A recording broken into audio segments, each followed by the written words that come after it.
Bonjour Vénitieux co-créateur, ou je devrais dire rebonjour, parce que j'ai décidé de faire une deuxième partie avec Olivier Rorich, qui est l'auteur de La voie du bouddhisme au fil des jours, aux éditions Albin Michel. Je te remercie de prendre le temps de faire cette interview. Quel bonheur de rencontrer d'autres êtres comme ça sur cette voie et de pouvoir partager en toute simplicité. Et ta présence vraiment est très agréable, je dois dire, pour t'interviewer. C'est faire une interview d'Olivier ou de quelqu'un comme ça fait du bien parce que c'est naturel et ça coule de source. Ça coule de source. Ouais, moi je trouve que ça me fait beaucoup de bien d'être. Enfin, je trouve que la télé de Lilou, c'est quand même une source d'inspiration incroyable. Donc, je suis super heureux d'être là. Merci. Alors, le côté pratique de la télé de Lilo aussi, parce c'est important là, on va parler méditation, parce que tu as énormément, t'as évolué dans une tradition tibétaine, tu as dû méditer des heures et des heures, et peut-être que tu as deux, trois petits tuyaux pour nous éviter de faire ces 30-40 ans où il n'y a pas de raccourci. Je te vois venir, là. Je te vois venir. Eh bien, oui, moi j'ai envie de vous dire, la méditation, c'est facile. C'est facile et ça peut se faire tout de suite. La première chose, c'est que vous asseyez tranquillement dans un endroit calme et ce que vous faites, c'est que vous dites pendant un moment, je suspends toutes les préoccupations que je peux avoir. J'arrête, je me dis, ok, je m'en préoccuperai plus tard. Pour l'instant, j'ai un temps de vacances, un temps qui est à moi. Bon, ça, c'est un premier point. Et ensuite, ce que tu fais, c'est que tu prends simplement conscience de l'instant présent. Tu peux suivre ton souffle, tu vois, et tu fais 3 expirations, et à chaque expiration, tu sens que toutes tes préoccupations, toutes tes tensions physiques et aussi tes tensions mentales se dissolvent avec l'air qui se dissout dans l'espace. Et à la fin de ces 3 expirations, tu restes simplement, tu peux être conscient de ton souffle très légèrement, mais très légèrement, et tu restes simplement dans l'instant présent. Quelques minutes. Et ça, là, il y a une pensée qui se rapplique. Et voilà. Et qu'est-ce que une pensée qui arrive très vite. Alors, hop, tu la vois arriver, tu la laisses passer. Tu la laisses passer. Je ne fais pas d'élite. Non, tu ne fais pas d'élite. T'essayes pas. Il y a une idée fausse en méditation, c'est qu'on croit qu'il faut faire le vide en méditation, c'est-à-dire bloquer les pensées, arriver dans un espace où il n'y a rien, où il ne se passe rien. C'est complètement faux. La technique de la muraille. Voilà, c'est ça. Et ça, c'est complètement faux. Si vous avez eu des petits-enfants, essayez de faire des barrages pour empêcher les rivières de passer. La rivière, elle finit toujours par déborder et emporter le barrage. Et c'est exactement ce qui vous arrive quand vous essayez d'obstruer les pensées. La méditation, c'est être complètement ouvert à tout, à toutes les pensées, toutes les émotions. Mais simplement, la différence, c'est quand elles arrivent, au lieu de s'en soucier, au lieu de s'y identifier, au lieu de faire des scénarios, etc., on les laisse passer. On les accueille, on leur dit oui, et on les laisse passer. Un petit peu comme une hôtesse charmante, tu vois, qui t'accueille. Tu sais, quand quelquefois on voit des hôtesses charmantes, il y a des gens difficiles qui arrivent, par exemple, dans un hôtel, mais voilà, elle dit, je vous en prie, mais bien sûr, installez-vous. Et puis finalement, la personne, elle se calme, elle est très contente. On ne fait pas de manière policière, là. Et circulez tout de suite. Il n'y a pas du tout cette idée de forcer notre esprit à être calme. Et ça, je pense, c'est une erreur. C'est-à-dire qu'on est tellement stressé que quand on arrive en méditation, on se dit, il faut que je sois calme, il faut que je sois paisible, pourvu qu'il n'y ait pas de pensée. Et cela même crée une tension qui fait que ça... La principale qualité de la méditation, c'est d'être spacieux. D'être spacieux, complètement ouvert à tout ce qui se passe, t'accueilles, dire oui, mais simplement la grande différence, c'est que tu dis oui, mais tu ne t'impliques pas. Toi, tu ne vas pas commencer à essayer de contrôler ton esprit. Tu vas lui laisser de l'espace. Il y a une belle image qui dit, c'est comme par exemple un cheval complètement fougueux et agité. On va le lâcher dans une grande prairie, il va courir, puis au bout d'un certain temps, il va finir par se calmer. Alors que si tu essayes de le contrôler avec un lasso, il va se rebiffer, il est plus fort que toi. Et donc, en méditation, tu vois, quand tu as des pensées folles qui viennent, tu les laisses passer et tu reviens tranquillement à ton objet d'attention, qui est le souffle, par exemple, ou quoi que ce soit d'autre. Il faut avoir une intention au début de la méditation et combien de temps, quel est le meilleur moment de la journée, est-ce qu'on prend une douche avant, après? Tu vois, je médite souvent le matin en me levant. Et première chose tout de suite? Oui, parce que tu sais, quand tu te lèves le matin, il y a un moment, pendant un moment, tu te réveilles, tu es un peu dans un blanc. Oui. Tu vois, tu es dans un espace vierge là. Oui, et puis, le mental n'a pas commencé voilà. Complètement. Et puis tu vois bien, si tu es un peu attentif, tu vois que quelques minutes ou quelques secondes après, tout d'un coup, le programme de la journée se met en route. Un peu comme un ordinateur où tu lui lances un programme dedans et boum, ça y est, il se met à tourner. Et là, une fois que le programme est lancé, c'est plus difficile de l'interrompre en cours. Tu vois, quand tu es en plein déjà dans un truc, bon, bah, tu es pris par ton truc.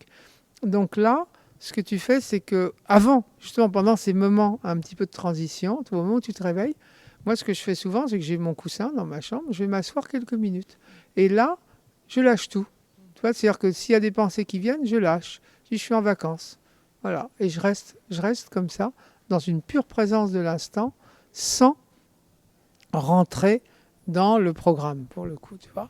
Et même si on fait ça 30 secondes ou même juste le temps de quelques expirations, ça fait une différence énorme, tu vois. Parce que tu t'aperçois qu'en fait, c'est toi qui donnes du pouvoir à tous ces trucs-là. Si tu lâches, en fait, tu es libre. C'est ça qui est magique. Et ça, la méditation. Et donc le matin, et puis tu peux aussi le faire, par exemple, tu vois, à une pause déjeuner ou quand tu rentres du travail. Par exemple, tu rentres du travail, tu vois, il y a beaucoup de choses qui se sont passées, les transports, tout ça. Tu arrives, tu sais, tu as envie de faire comme ça. Un peu, tu t'assois. Quelquefois, les gens s'assoient en disant ouf, bon, je suis arrivé. Mais souvent, tu fais pas ça. Tu commences à mettre la télé, à mettre la table, à couper les légumes et tout. Et alors là, tu peux simplement dire j'arrive pendant 3 minutes, je me pose et je laisse tout. C'est un peu comme de prendre sa douche ou de se brosser les dents, hein. Ça fait partie de l'hygiène de vie, hein. Oui, tout à fait. Mais même, par exemple, quand tu prends ta douche, tu verras, c'est intéressant. Parce que très souvent, tu prends pas ta douche quand tu prends ta douche. Tu prends ta douche, mais tu es déjà en train de te dire, ah oui, mais moi, ma coiffure, merde, là, mes cheveux vont être mouillés, qu'est-ce que ça va donner quand je vais ressortir? Enfin, je ne sais quoi d'autre, hein. Pour les femmes, ça sera différent des hommes, mais chacun a son petit cinéma, hein. Alors que là, si tu pouvais juste sentir l'eau qui coule, tu vois, sur toi, ça pourrait être une douche extraordinaire, incroyablement relaxante. Si tu étais dans le présent, toi, dans la sensation que toute cette fatigue s'en va, dans l'instant, toi, dans la sensation. Alors que très souvent, même dans les moments de détente, des vacances ou autres, on est déjà quand même toujours dans le passé, dans le futur. Tu vois. Et donc là, la clé de la méditation, en fait, c'est de se donner des petits moments dans la journée où on va être en pleine conscience, vraiment dans l'appréciation de ce qu'on fait et dans le lâcher-prise par rapport au passé et au futur. Ça ne va pas durer très longtemps au départ, ça va peut-être durer quelques minutes, mais si on peut en faire de temps en temps dans sa journée, à différents moments, et commencer à implanter ça, tous les jours un petit peu, eh bien ça va faire, si tu veux, c'est un endroit où tu peux revenir, tu vois. C'est un peu comme, c'est dans la vie, quand tu es très préoccupé, tu es bien content de revenir chez toi. Eh bien là, la méditation, en fait, c'est revenir chez soi aussi, comme ça. Et ça peut se faire dans les toilettes, dans les lieux publics, Tout à fait, n'importe quand, ça peut se faire dans le dans le métro. métro. Voilà, dans le métro, ça peut se faire en plein business, tu vois. Un truc qu'on enseigne, par exemple, aux médecins qui sont très affairés à l'hôpital, c'est entre deux visites, de faire une méditation marché quand ils vont d'une chambre à l'autre. Tu vois, marcher assez lentement et sentir chaque pas. Et ce simple recentrage sur le présent, tu vois, va faire que quand tu rentres ensuite dans la pièce, tu vois, tu vas peut-être regarder le balade au lieu de dire, bon, alors, mon carnet, mon machin. Tu vois, tu vas être dans un autre espace où tu vas être vraiment avec l'autre. Et là, si tu veux, là, ça fait un monde de différence. Et moi, j'ai envie de vous dire, la méditation, ça va éviter tellement d'ennuis. Ça va faire gagner tellement de temps. Parce qu'on réagit pas après, on prend un petit peu de recul. Tu vois, moi, je médite, donc je te dis, tous les matins, et je vois bien la différence quand je le fais et quand je le fais pas. Quand je le fais pas, je sens bien que je suis pas en adéquation avec le monde. Tu vois, quelquefois, je dis un truc, mais c'est pas vraiment ça. Euh, Tu vois, alors que quand je suis vraiment bien connecté, à ce moment-là, je sens que même juste une parole ou juste une action, tu vois, va avoir beaucoup de portée. Faire vraiment la chose qui compte. Tu sais, pas accumuler les choses. Mais en anglais, il y a un très chouette truc, c'est la différence entre efficient et effective. Tu vois, efficient, c'est vraiment le gars qui est très bon à accomplir plein de trucs. Et effective, c'est le type qui sait quoi faire. Qui fait juste une chose, mais c'est la bonne. Au lieu de faire 10 000 choses qui servent à rien. Et ça, pour moi, c'était vraiment une grande différence, tu vois. La qualité de la vie, tout a beaucoup plus de sens. Et puis aussi pouvoir, tu vois, partager de l'amour aussi avec les gens, ça c'est très important. Pas seulement avec nos proches, hein, même dans la rue, même toi avec la personne qui te tend la baguette de pain, tu vois, juste avoir ce contact, ce sens du contact, tu vois, et ça c'est vraiment l'humanité. Tu peux mettre de l'humanité dans toute ta vie à ce moment-là, grâce à la méditation. Et donc ta vie devient une vie, tu la vis avec le cœur, au lieu de la vivre avec l'esprit qui cavale à 100 à l'heure. Et donc tu deviens vraiment un être humain merveilleux. Et connecté, quelle est la conscience? Comment vois-tu la conscience? Est-ce que c'est justement dans ce moment présent où là, on se connecte à ça? C'est déjà là qu'elle est... On accède tout de suite à autre chose quand même, de plus grand que nous. Tu sais, c'est un peu comme si tu avais un ciel magnifique au fond de ton cœur, mais en réalité, il est voilé par des tas de nuages tumultueux, plein de voilà d'obscurcissements. Et ça, c'est l'agitation des pensées et des émotions qui te brouillent en fait la vue. Tu vois, on connaît tous des gens comme ça. Regarde, quelquefois, tu reçois un bon ami. Tu l'aimes, mais en même temps, il est tellement à te parler de 10 000 choses, il te fatigue et tu sais même pas comment lui dire, mais arrête, tu vois. Et c'est fatigant, quoi. On le voit avec nos proches, dans la famille, c'est comme ça aussi, les réunions de famille, etc. Quelquefois, aller en réunion de famille à Noël, c'est un peu la hantise à cause de ça. Et en fait, on aime les gens. On aime les gens, donc l'amour est là. Tu vois, c'est mon exemple du ciel. Et bon, le ciel est toujours là, en fait, même quand il est voilé. Mais en réalité, il y a des nuages qui te l'obstruent.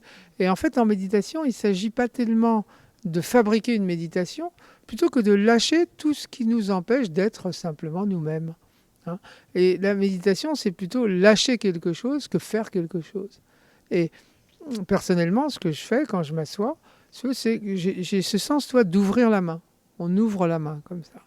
Tu ouvres la main et tu relâches. Et là, tu restes dans le présent et tu t'aperçois que très subtilement, c'est pas exactement à quel moment, il y a une sorte de bonté de l'être qui t'imprègne, mais qui est naturelle. C'est pas un truc surnaturel, c'est juste simplement une sorte de bonté fondamentale qui t'habite et qui est tellement naturelle qu'il n'y a même pas besoin de la maintenir, elle est là. Et ensuite, quand tu te relèves de la méditation, tu t'aperçois que tu peux la partager. Ta qualité d'être est différente et dans toutes tes interactions avec les gens, avec les choses, il y a cette qualité d'être. Alors j'appelle ça être connecté à soi-même, mais en fait, peu importe les mots, hein, c'est au-delà des mots en fait. Hein. Tu as rencontré des paliers comme ça dans ta progression de méditation et quelle a été vraiment des grosses leçons pour te permettre d'accéder à autre chose, à l'étape suivante peut-être, même si ça n'existe pas. Mais... Moi, si tu veux, ce qui s'est passé, c'est que tout de suite, j'ai eu des petites expériences de méditation qui m'ont montré qu'il y avait quelque chose de merveilleux derrière ça. Mais au départ, ça ne durait pas longtemps du tout. C'est-à-dire que je pouvais, par exemple, pendant quelques minutes, faire l'expérience de cette paix, de cette qualité d'être. Mais après, bon, je partais, par exemple, dans la rue et tout de suite, j'étais repris par le stress ambiant, les pensées, le mal-être surtout, voilà, l'espèce de poids qu'on a quelquefois qui nous oppresse. Et puis après, il fallait donc que je refasse un stage ou que j'attendais la fois suivante pour pouvoir retrouver ça. Et pendant longtemps, ça a été un peu comme ça, back and forth. C'était toujours un peu, ping-pong. Ouais. Voilà, c'est-à-dire tu le gagnes, tu le perds, tu le gagnes, tu le perds. Et c'était très frustrant même à un moment parce que je me disais, mais pourquoi on ne peut pas juste mener toute sa vie comme ça? Et je crois que beaucoup d'entre nous en sont là. Voilà. Et en fait, là, tu me disais comment éviter les 30 ans de pratique. Mais il y a aussi un facteur temps quand même. C'est-à-dire que si tu veux, moi, voilà, ce qu'il y a surtout, c'est que je me rendais compte que j'acceptais pas les moments difficiles. Pendant longtemps, je voulais être en méditation, j'adorais ça, et je voulais surtout pas me retrouver dans une émotion, dans une difficulté. Et le breakthrough, il est venu du fait que j'ai pu, si tu veux, réaliser qu'en fait, les moments difficiles, si on les accueillait pleinement et qu'on leur disait un grand oui, eh bien, c'était de la méditation aussi. Et même peut-être une méditation encore plus profonde que juste les moments où tu es bien, où il fait beau et tout. Parce que c'est des moments, chargés d'énergie, très puissants. Les moments où on est confronté, hein, où on est confronté soit à quelqu'un, soit à nos émotions. Là, potentiellement, ça peut être très puissant et très destructeur si tu pars au quart de tour. Mais en même temps, si tu dis oui, que tu accueilles et que tu lâches, avec l'amour pour soi aussi, eh bien, à ce moment-là, si tu veux, ça peut libérer beaucoup d'énergie et te faire avancer. Et en ce moment-là, tu cesses d'avoir peur et tu cesses de faire de dualité entre les moments paisibles et l'affreuse agitation, parce qu'à un certain stade, tu peux tout intégrer dans ta méditation. Mais ça demande un peu de pratique. Et ça demande peut-être de s'arrêter, de trouver un endroit au calme d'un seul coup, parce que des fois on n'a pas toujours la possibilité, ça peut se passer en réunion de famille, bon ça va encore pas aller aux toilettes, mais ou en réunion de travail ou en plein milieu d'une conférence. Comment tu rééquilibres tout ça en plein dans au moment. Je voudrais te citer une belle méditation qui est celle de l'amour bienveillant, hein, qui est très belle. C'est que quand on sent qu'on commence à être dans la perturbation, par exemple, on est en réunion de travail et ça se passe mal, on est remis en cause, il y a une ambiance pourrie, ça arrive très souvent. D'habitude, on est pris par l'ambiance. On dit, bon, on essaye de trouver la bonne répartie, on affûte nos armes, hein, pour essayer d'être le meilleur, enfin, tous ces trucs-là. Et en fait, là, il y a une pratique toute simple qui est de souhaiter intérieurement, puisse tout le monde être heureux, puisse tout le monde être bien. C'est-à-dire qu'en fait, tu vas souhaiter que tout le monde soit heureux, que tout le monde trouve son compte, qu'on soit dans le gagnant-gagnant, toujours. Hein. Et là, en réunion de famille, j'ai souvent fait ça, quand les gens sont agités, puisse tout le monde être heureux, puisse tout le monde être en paix, puisse tout le monde être... Et je me le répétais silencieusement, comme un mantra. Et ça, c'est assez magique, parce que déjà, dès qu'on y pense, on se sent infiniment mieux soi-même. Moi, ça m'est arrivé vraiment dans des situations. Après, j'en avais plus rien à faire. J'étais bien, quoi. Bon. Et puis, évidemment, quand tu te sens libéré d'un poids intérieur, bah, ça se rejaillit sur les autres aussi. Et les autres, ils commencent à se dire, ah tiens, lui, il a l'air heureux, et ça change tout. Et on peut même transformer les situations comme ça. En commençant par soi-même, on finit par transformer les situations extérieures. Mais ce souhait de l'amour bienveillant, tu vois, Lilou, il est très important. Parce que beaucoup de gens voient la méditation comme une simple technique.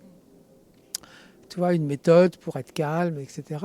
Alors qu'en fait, la vraie méditation, c'est une ouverture du cœur au monde. Et donc, quand vraiment tu as le cœur ouvert et que tu as vraiment un souhait profond d'altruisme et de bienveillance universelle, eh bien, c'est cela aussi qui te permet de lâcher prise. Parce que tu ne pourras jamais lâcher prise si en même temps, tu gardes du ressentiment ou tu gardes, toi, quelque chose de malsain ou de vengeance. Donc cette pureté du cœur, elle est très importante pour atteindre la paix véritable et pas juste une paix fabriquée, pacotille. C'est là où le pardon, quand même, le vrai pardon est essentiel. Je suppose que tu es passé par là, tu passes par là. Dans ma famille, il y a eu une histoire, une fois, très dure avec quelqu'un qui était vraiment très négatif. Et pendant des mois, j'avais vraiment les boules et je tournais ça dans ma tête en me disant, mais comment on va se débarrasser de ce type, comment on va le discréditer. Enfin, j'étais vraiment dans un truc, voilà, j'ai la tête ça, toi. Et j'y arrivais pas, quoi. J'avais beau... bon. Et puis, un beau jour, enfin, pour tout avouer, puisque je vais être sincère, en fait, le lendemain, je donnais un stage sur l'amour et la compassion. Donc, je me suis dit, là, Olivier, tu ne peux pas aller donner ton stage sur l'amour et la compassion si tu ne fais pas ce soir quelque chose pour ce truc-là. Et je me suis dit, bah oui, et qu'est-ce qu'il y avait à faire? C'était simplement de lâcher complètement. De dire, cette personne, elle a le droit d'exister, elle a le droit d'être là, elle est là. Puisse-t-elle être heureuse, puisse-t-elle être bien, et voilà, et basta. Et après, bah, je prie pour le mieux, et puis je lâche. Et ça a été complètement extraordinaire. C'est-à-dire que dès que j'ai fait ça, d'abord, j'ai senti un poids énorme me quitter de la poitrine. Et puis, en plus, j'ai commencé, si tu veux, bizarrement, c'est au moment où j'ai lâché que j'ai commencé à pouvoir aider dans la situation. Avant, comme j'avais cette espèce de tension, si tu veux, j'étais totalement impuissant, en fait. J'étais dans mes émotions. Alors qu'au moment où j'ai pu lâcher, j'ai pu agir, en fait. C'est ça qui est paradoxal. Tu sais, les gens associent souvent le lâcher-prise à la perte. Hein, si tu lâches prise, bah d'accord, tu abandonnes, tu es une pauvre conne, tu lâches, tu vas te faire marcher dessus, tu vois. Alors d'accord, voilà, tout le monde abuse de toi et toi tu lâches prise, t'es bouddhiste, t'es machin. Et ça c'est une vue complètement fausse, parce que lâcher prise, ça veut pas du tout dire ne pas agir, ça veut dire agir sans haine et avec l'esprit d'amour. Et tu vois, même dans une histoire de couple, par exemple, si vraiment tu peux garder l'esprit d'amour, à ce moment-là, tu peux dire des choses incroyablement justes et même très pas facile quelquefois. Tu peux être vraiment sincère et aller au fond parce que tu as l'esprit d'amour. Alors que si tu veux faire du mal ou si toi tu as envie de piquer l'autre, eh bien c'est inacceptable en fait. L'autre ne recevra pas ton feedback. Donc en fait la clé de l'action juste, c'est forcément le lâcher prise. Lâcher prise et garder l'esprit d'amour, et alors tu peux vraiment être profondément sincère, être très juste et transformer les situations. Eh bien qu'on en apprend avec toi, j'adore ces conversations. Un petit mot de la fin, juste pour peut-être résumer, qu'est-ce qu'on pourrait en mettre en place tout de suite, dès maintenant?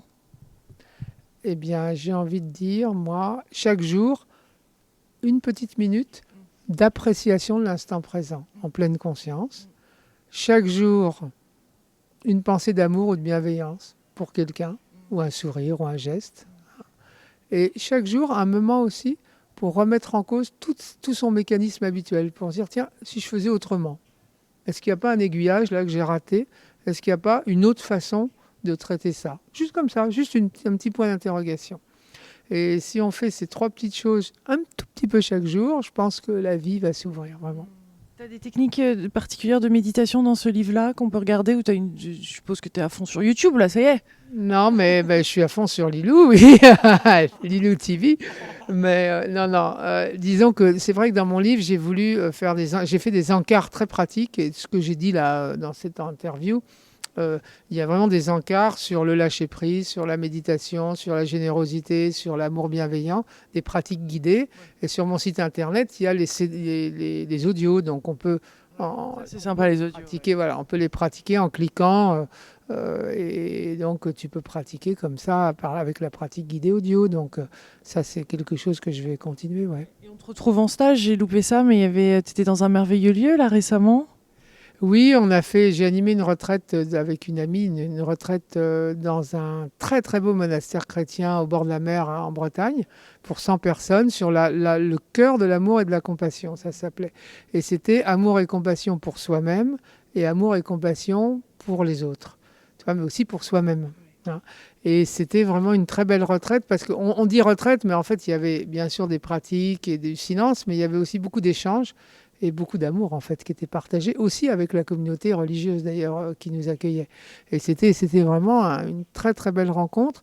Alors sur mon site internet, là, olivierroriche.com, à la rubrique programme, vous verrez qu'il y a tous les... Tu verras, il y a tout bon, tous mes stages. J'anime une retraite de méditation au mois de juin dans le sud de la France. Enfin, j'anime pas mal de choses, je donne des conférences. Et puis, mais surtout, bon, moi ce que j'ai envie de dire, c'est...